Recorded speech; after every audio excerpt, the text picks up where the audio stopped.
Bumaba ang paningin ko sa puting sahig. Napakuyom ako na mahigpit nang marinig ang ilang yabag ng magkapares na sapatos. Papalapit ito sa amin. Oh gosh! Dinig ko na ang malakas sa tibok ng puso ko. Ayan na! Ayan na! Halos makapos ang hininga ko na makita ang dalawang pares ng kumikinang na sapatos na tumigil sa harapan ko. What the heck? Bakit tumigil to sa harapan ko? Nakayuko naman ako ha. Gosh! Your skirt is too short. Do you even know the dress code? Tanong ng napakapamilyar na baritonong boses sa akin. Malalim ito at malaki. Hindi ko alam pero talagang kilala ko ang boses ng may-ari nito. Dahan-dahan kong iningat ang mga mata ko kahit natatakot ako at di nga ako nagkamali. Sinalubong ako na magkapares na kayumangging mga mata. Teka, paano?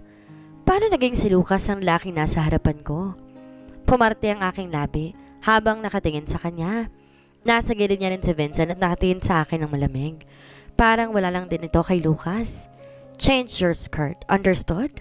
Tanong niya gamit ng istriktong tono. Tinigom ko ang bibig at dahan-dahang tumango. Umiwas ito ng tingin at saka naglakad palis.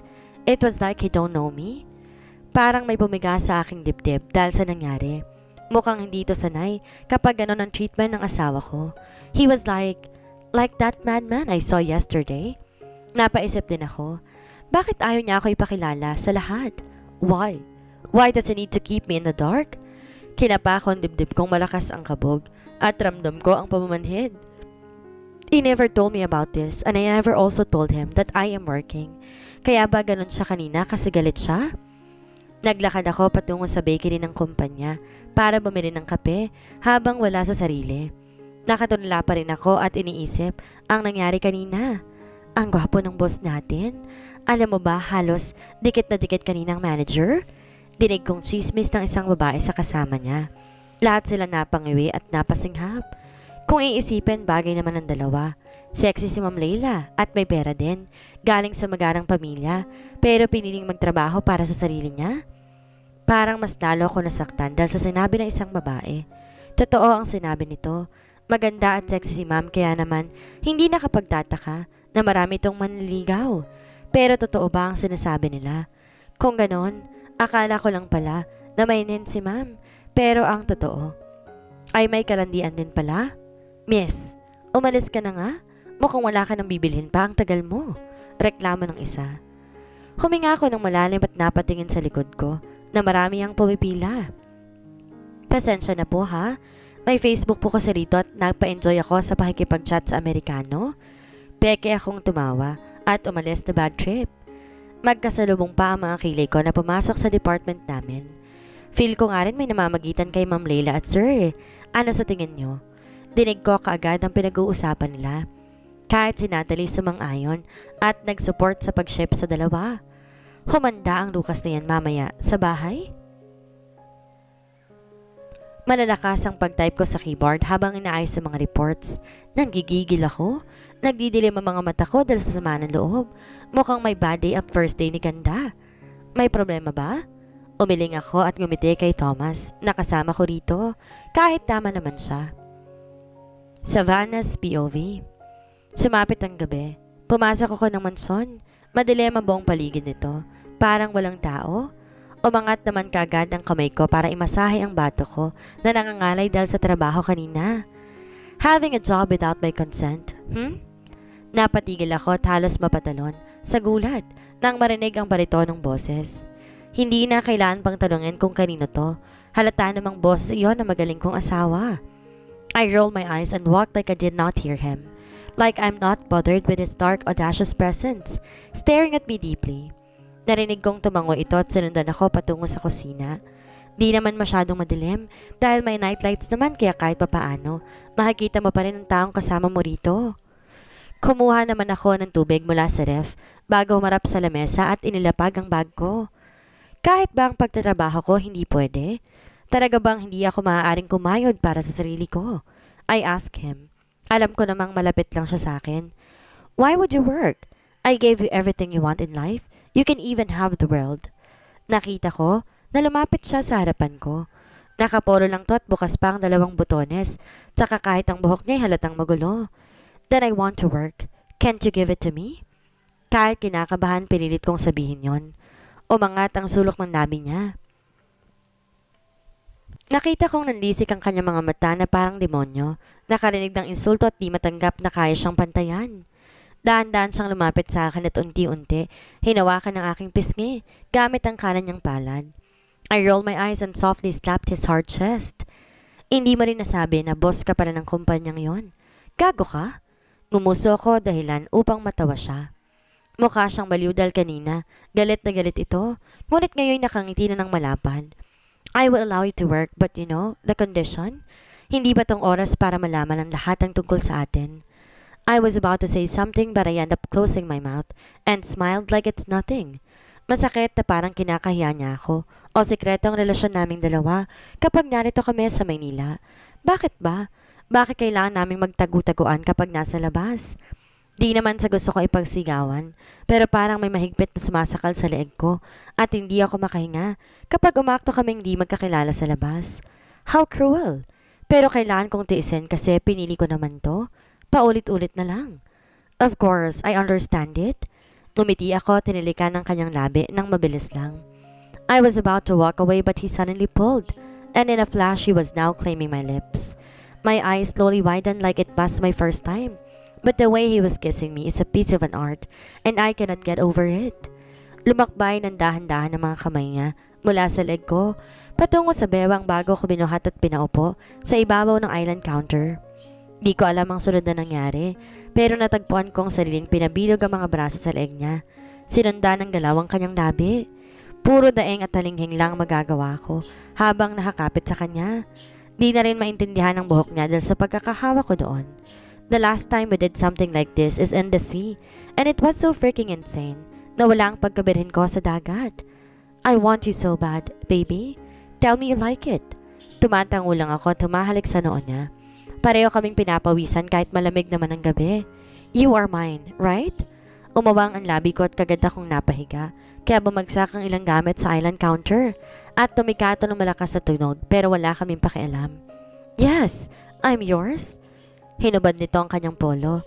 Halos ihagis lamang ito kung saan bago ko binuhat. Nakakapit ako na mahigpit sa leeg niya dahil isang kamay niya lang ang nakasuporta sa likod ko. Ang isa niya kasing kamay nakasapang upo ko. Nang makapasok kami sa loob ng sarili naming silid, mabilis niya akong binagsak sa kama.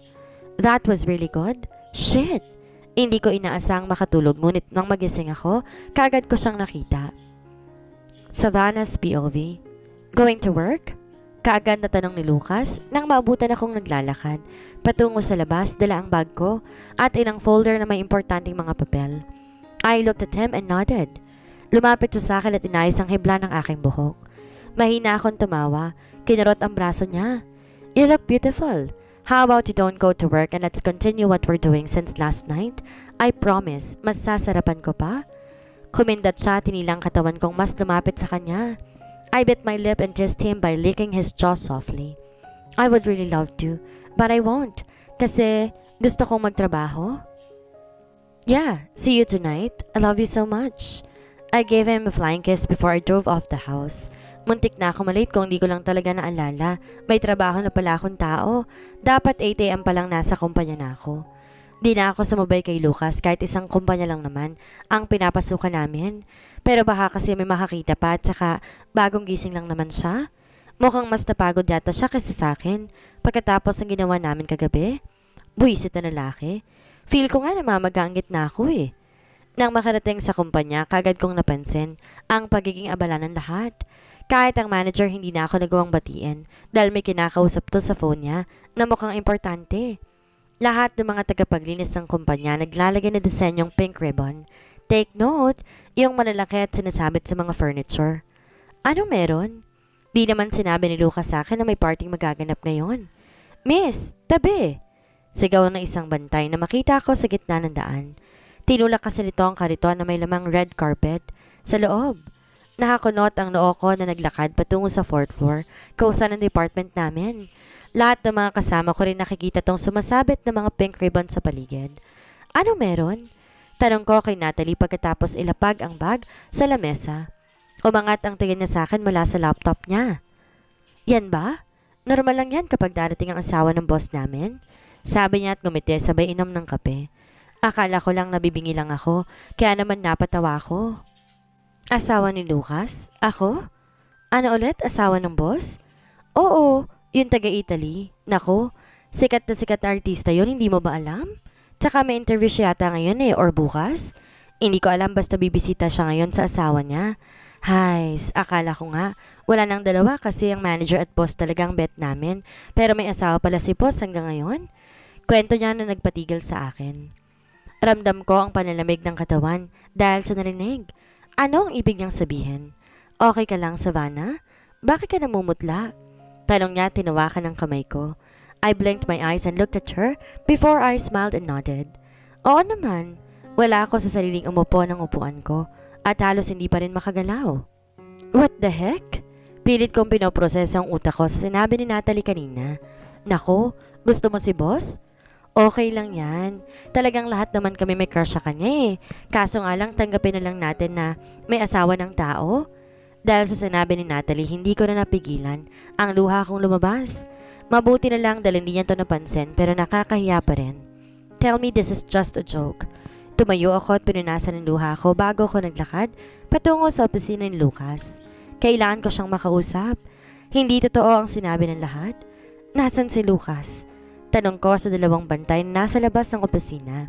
Tumingin sila sa isa't isa bago sa akin. Lumabas po, nasa entrance na. Mabilis akong tumakbo ng elevator habang tinatawagan si Lucas. Hindi niya to sinasagot. Kinagat ko ang ibabang labi nang dumating sa ground floor. Bumungad naman kaagad sa akin na maraming tao sa labas. Mukhang may supermodel yatang dumating dahil maraming mga reporters na nakapaligid sa gilid ng red carpet. Lahat ng tao nagkakagulo. Ang ganda talaga ng asawa ni boss. Fan niya rin ako. Ang ganda talaga ni Alexis. Naagaw ng pansin ko ang sinabi ng isang babae na dumaan sa akin. Dahil sa nalaman kaagad na kumabog ng malakas ang puso ko at di ko na rin alam bakit dinala ko ng aking mga paa sa karamihang tao. Miss Alexis Santillán, what brings you here? Tanong ng isang reporter. Nakita ko isang babae na may magandang katawan at nakasuot ng backless pink dress. Kulay puti na may halong kayumanggi naman ang kanyang buhok.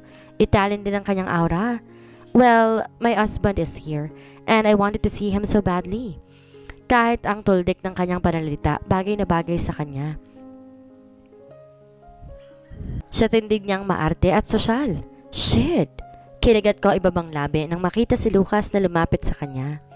Malalim ang paningin nito sa kanyang asawa. May kung ano siyang ibinulong dito. Di niya man lang niyakap o inano. The girl smiled and suddenly hugged him. Oh, my husband! I am glad I see you again. Te amo. Malakas sa talatang sinadya niya ito. I was about to step closer pero natigilan na makita si Vincent at tumigil sa harapan ko. We need to go home, madam, he said casually. Umiling-iling ako at kagad siyang tinulak para makita si Lucas. I was about to call my husband's name but suddenly I stopped when I saw how Alexis hold his jaw and kissed him. Lahat ng mga kamera narinig kong nag-flash. Hindi mas lang tinulak ni Lucas ang babae. Pumitik din siya, tinalikan to pabalik. Parang may pumiga sa puso ko. Ang sakit. Totoo nga ang sabi ni Natalie. Pero paano? Asawa din ako ni Lucas? Hindi po pwedeng niloko niya lang ako. Let's go home. Kagad kong tinulak si Vincent sabay ileng. I had enough. Babalik kami ng Monson. Para ano? Para itago ulit ako? Para parausan ulit ni Lucas? Kagad akong tumakbo pabalik sa restroom. Pinakalma ang sarili sa loob at agad na nagpanggap na okay lang ang lahat. Kahit patuloy lumalabas sa mga luha sa mga mata ko. Na makalabas ng restroom at makabalik sa department, kumunot ang noo ko na makita si Ma'am Leila na mukhang may hinihintay sa labas. Pero na makita niya ako isang malapad ng ngiti, ang isinilubong niya sa akin. Here you are. May sasabihin akong good news sa'yo. Alexis will have a live interview tomorrow and I recommend you to hear. How's that? She asked with her sweet voice. Ako? Bakit ako? Pero mukhang hindi ko yata kaya. Pagtatanggi ko. Hindi ko kaya makipagharap-harapan sa babaeng yon. Lalo na live kasi baka masabunutan ko pa siya at masira ang kumpanya. Kaya mo yan. Tsaka nakapag-sign na rin siya ng contract. Promise ililipat kita sa mas mataas sa department kapag pumayag ka. Sasayangin mo ba? Tanong niya sa akin. Hindi ko alam ang nangyari pero natagpuan ko ang sariling lutang pagkatapos pumirma ng kontrata bago umuwi. Nang dumating ako sa bahay, bumungad sa akin ang tahimik na paligid. Kumain ako mag-isa pero hinihintay pa rin si Lucas dahil gusto ko siyang makausap. Matulog na po kayo, ma'am? Mukhang di makakauwi si sir eh. Ngiti lang sinagot ko kay Manang nung sabihin niya iyon. Nakaupo lang ako sa long couch habang hinihintay si Lucas. Ilang oras na ako rito hanggang sa sumapit ang 12 p.m. Wala pa rin si Lucas. Pumikit ako ng mariin. Dinampot ang phone ko na tumunog at may senyales na may mensahe. Isang file ang nakita ko sa inbox galing sa unknown number. Nang kinlik ko ito, napatakip ako ng bibig. Pagkatapos makita ang dalawang taong pumasok sa motel. At kung hindi ako nagkakamali, isang tao ron ay ang taong hinihintay ko ngayon. Ang isa naman ay ang bagong dating at nagpakilalang asawa niya. They are holding each other's hands and look so happy. Pumasok sila sa isang unit at hanggang doon lang sa nasa litrato. Umawang ang aking labi at nawalan ng balanse. I am breaking down. Sunod-sunod tumulo ang mga luha. Nang mabilis, iyak lang ako ng iyak habang lumilitaw sa utak ko kung ano ang kasinungalingan ng ginawa ni Lucas. Is this it? Ito na ba yun? Yung rason kung bakit niya ako tinatago at kung bakit parating niyang sinasabi na patawarin ko siya sakaling dumating ang araw na malalaman kong totoo? Pero kailangan ba talagang maging masakit katulad nito?